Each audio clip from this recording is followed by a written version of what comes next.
뉴스 브리핑 시간입니다. 첫 번째 소식입니다. 이번 주에는 트럼프 관세 협상 이후 첫 경제 성장률 전망 수정치가 공개됩니다. 한국개발연구원은 10일 수정 경제 전망을 발표하며 지난 5월 0.8%로 낮췄던 올해 성장률을 소폭 상향할 가능성이 있습니다. 13일에는 통계청이 7월 고용 동향을 발표해 취업자 증가세 회복 여부가 주목됩니다. 같은 날 산업부는 으뜸 효율 가전 환급 신청을 시작하며 14일 기재부는 8월 그린북을 내놓습니다. 미국 관세 영향으로 수출은 둔화됐지만 소비 심리는 개선세를 보이고 있습니다. 한국은행도 7월 수출입 물가와 무역 지수를 공개, 환율 상승에 따른 물가 변동을 확인할 예정입니다. 다음 소식입니다. 민생회복 소비 쿠폰 지급률이 90%를 넘어서면서 자영업자들이 다시 활기를 찾고 있습니다. 국민 10명 중 9명이 쿠폰을 받았고 사용률은 80%를 웃돕니다.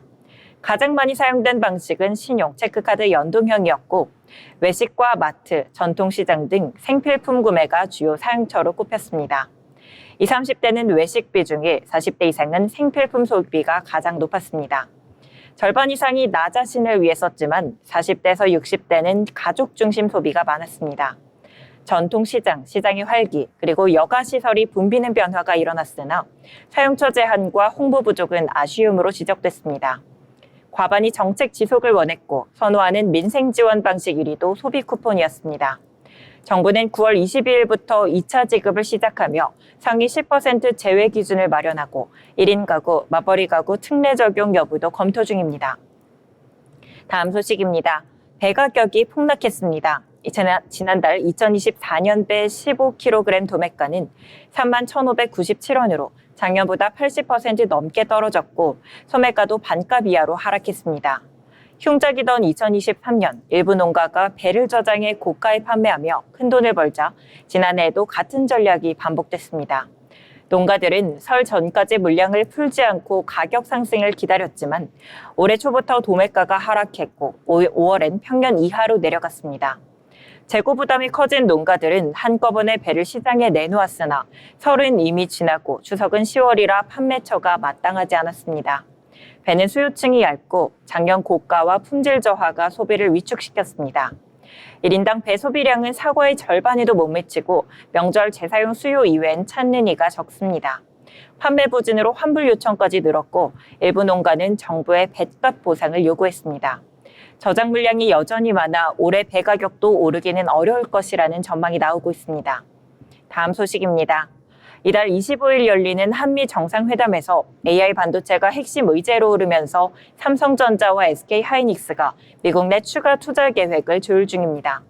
삼성전자는 텍사스 테일러시 파운드리 공장에 440억 달러를 투자할 계획이었지만 지난해 말 370억 달러로 축소했으나 최근 테슬라와 23조 원 규모의 AI 반도체 공급 계약, 애플 이미지 센서 수주 성사로 첨단 패키징 설비 투자 10조 원을 다시 포함하는 방안을 유력 검토 중입니다.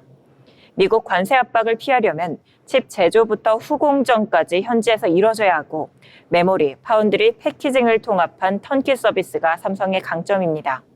테슬라 수주는 차량용 칩을 넘어 슈퍼컴퓨터 AI 반도체와 전장 부문까지 확대될 가능성이 있어 장비 소재 투자도 늘 전망입니다. 업계는 테일러 공장 총 투자가 500억 달러를 넘길 것으로 보고 있습니다.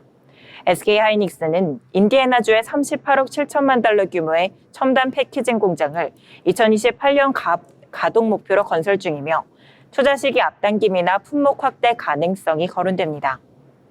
양사의 투자 확대는 정상회담에서 미국과의 경제협력 성과를 부각하는 카드로 쓰일 전망입니다. 다음 소식입니다. 미국 정부가 중국산 해저 케이블의 자국 사업 참여를 제한하는 새 규정을 발표했습니다. 미 연방통신위원회는 중국 등 전략적 경쟁국의 해저 케이블 사업을 원칙적으로 차단하고 수리, 유지 시 미국산 선박과 신뢰할 수 있는 해외 기술 사용을 장려한다고 밝혔습니다. 이번 규제는 통신용 해저 케이블을 대상으로 하지만 업계는 같은 안보 논리로 초고압 진료 송전 전력용 해저 케이블까지 규제가 확대될 가능성이 크다고 보고 있습니다. HVDC 전력용 케이블은 해상 풍력 전력을 육상으로 이송하는 핵심 설비로 통신용보다 기술 난도와 가격이 훨씬 높습니다.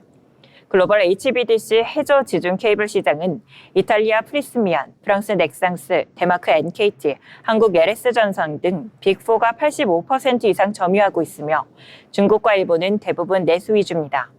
업계는 중국 기업의 미국 시장 진출이 막히면 LS전선과 대한전선 등 국내 업체가 반사이익을 볼 것으로 기대하고 있습니다.